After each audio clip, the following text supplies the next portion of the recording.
السلام علیکم ورحمۃ اللہ وبرکاتہ۔ الحمدللہ کفا وسلام علی عبادہ الذین اصطفیٰ، اما بعد۔ محترم ناظرین کرام، آسان درس قرآن کے اندر 12ویں پارے کی اخیر کی 3 آیتیں اور 13ویں پارے کی پہلی آیت ہے تاکہ مطلب اپنا پورا ہو جائے۔ سورہ یوسف سورہ نمبر 12 کے اندر یہ 4 آیتیں جو ہے آیت نمبر 50 سے آیت نمبر 53 تک الحمدللہ 12 پارے مکمل ہو گئے۔ اعوذ باللہ من الشیطان الرجیم، بسم اللہ الرحمن الرحیم۔ وقال الملك ائتوني به فلما جاءه الرسول قال ارجع الى ربك فاسأله ما بال النسوة اللاتي قطعن أيديهن ان ربي بكيدهن عليم۔ اور بادشاہ نے کہا تم اسے میرے پاس لے آؤ۔ پھر جب قاصد اس یوسف کے پاس آیا تو انہوں نے کہا اپنے بادشاہ کی طرف واپس جاؤ اور اس سے پوچھو کہ ان عورتوں کا کیا حال ہے جنہوں نے اپنے ہاتھ کاٹ لیے تھے، بے شک میرا رب ان کا مکر خوب جانتا ہے۔ قال ما خطبكن اذ راوتن يوسف عن نفسه قلنا حاش لله ما علمنا عليه من سوء قالت امرأة العزيز الآن حسس الحق انا راودته عن نفسه وانه لمن الصادقين۔ اس بادشاہ نے کہا تمہارا کیا معاملہ تھا جب تم نے یوسف کو اس کے نفس سے پھسلانا چاہا تھا؟ انہوں نے کہا اللہ کی پناہ، ہمیں اس پر کسی برائی کا علم نہیں۔ عزیز مصر کی بیوی نے کہا اب تو حق خوب واضح ہو گیا ہے، میں نے ہی اسے اس کے نفس سے ورغلایا تھا اور بلا شبہ وہ سچوں میں سے ہیں۔ ذالک لیعلم انی لم اخنہ بالغیب وان اللہ لا یہدی کید الخائنین۔ یہ اس لیے تاکہ وہ عزیز جان لے کہ بے شک میں نے اس کی پیٹھ پیچھے خیانت نہیں کی تھی اور یقیناً اللہ خیانت کرنے والوں کا مکر نہیں چلنے دیتا۔ وما ابرئ نفسی ان النفس لامارۃ بالسوء الا ما رحم ربی ان ربی غفور الرحیم۔ اور میں اپنے نفس کو بری نہیں کرتا، بے شک نفس تو برائی پر اکساتا ہے مگر جس پر میرا رب رحم کرے، بے شک میرا رب خوب بخشنے والا نہایت مہربان ہے۔ ناظرین کرام، آسان درس قرآن کے اندر 12ویں پارے کی اخیر کی 3 آیتیں ہیں اور 13ویں پارے کی پہلی آیت ہے۔ سورہ یوسف سورہ نمبر 12 کے اندر یہ 4 آیتیں جو ہے آیت نمبر 50 سے آیت نمبر 53 تک۔ 13ویں پارے کی جو پہلی آیت میں نے لی اس لیے کہ اس کا مطلب وہاں سے کنیکٹ ہے اور ایک آیت 13ویں پارے کے شروع میں ہے۔ 13ویں پارے کی پہلی آیت انشاءاللہ آئندہ کے درس میں بھی ذکر کریں گے، لیکن اس کا خلاصہ آج ہی بیان کر دیتے ہیں۔ یوسف علیہ السلام نے جو خواب کی تعبیر بیان کی تھی تو بادشاہ نے کہا کہ ارے ایسا آدمی جیل کے اندر رہے گا کیسے، اس کو نکال کر کے لے آؤ۔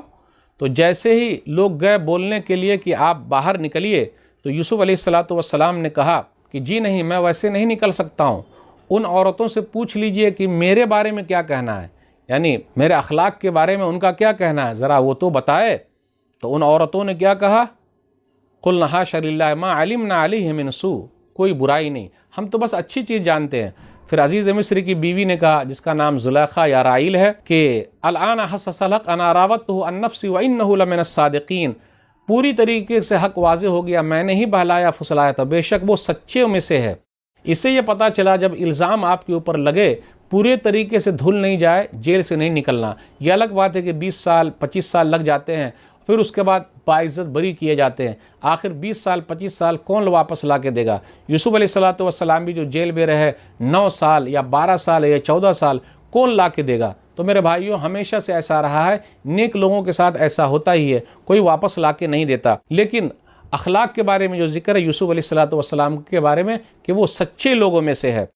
اس کے بعد آیت نمبر 52 پر غور کیجئے، اس کے اندر یہ کہا گیا ذالک لیعلم انی لم اخنہ بالغیب۔ یہ جو آیت ہے یہ 2 طریقے سے آپ اس کا ترجمہ کر سکتے ہیں، یا تو یہ قول یوسف علیہ السلام کا ہے تو یوسف علیہ السلام نے جیل میں کہا، یا یوسف علیہ السلام نے بادشاہ کے سامنے کہا۔ یوسف علیہ السلام نے کہا کہ یہ اس واسطے کہ عزیز جان لے کہ میں نے اس کی پیٹھ کے پیچھے اس کی خیانت نہیں کی، یعنی عزیز مصر کو پتہ چل جائے۔ یا پھر اس کا ترجمہ اس طریقے سے کرتے ہیں، یا زلیخا کا قول کہا جاتا ہے، مطلب یہ ہے کہ یوسف کی غیر موجودگی میں بھی اسے غلط طور پر اس پر تہمت لگا کر خیانت کا ارتکاب نہیں کرتی، بلکہ امانت کے تقاضوں کو سامنے رکھتے ہوئے اپنی غلطی کا اعتراف کرتی ہوں۔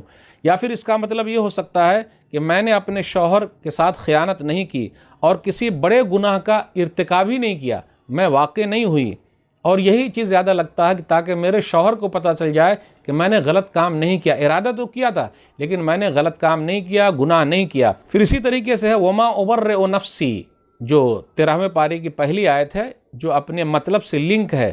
اس کے اندر بھی یہ کہا جاتا ہے کہ 2 معنی ہو سکتا ہے، یا تو یوسف علیہ السلام نے کہا تو یہ اپنے نفس کو کاٹنے کے لیے کہا، اپنے نفس کی کمی بیان کی، تو بطور کسر نفس کے کہا، یعنی اپنے نفس کو کاٹنا تھا، اپنے نفس کو اہمیت نہیں دینا تھا.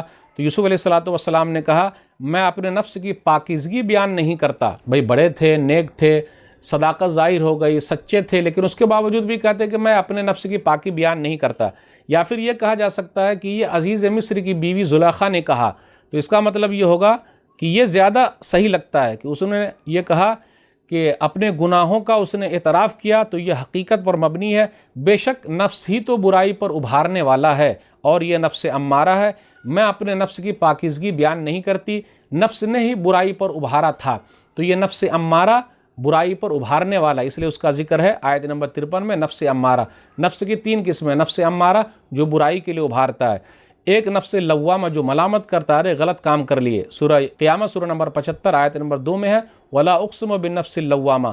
اور نفس کی تیسری قسم ہے نفس مطمئنہ. سورہ فجر سورہ نمبر 89 آیت نمبر 27 ایتھا النفس المطمئنہ، اے مطمئن نفس تو جنت کے اندر داخل ہو جا. تو ناظرین کرام آج کے درس میں بس اتنا ہی. الحمدللہ 12 پارے مکمل ہو گئے. اللہ سے دعا ہے کہ اللہ تعالی ہم لوگوں کو قرآن کریم کو پڑھنے، سمجھنے، عمل کرنے، لوگوں تک پہنچانے کی توفیق دے. آمین. والسلام علیکم ورحمۃ اللہ وبرکاتہ.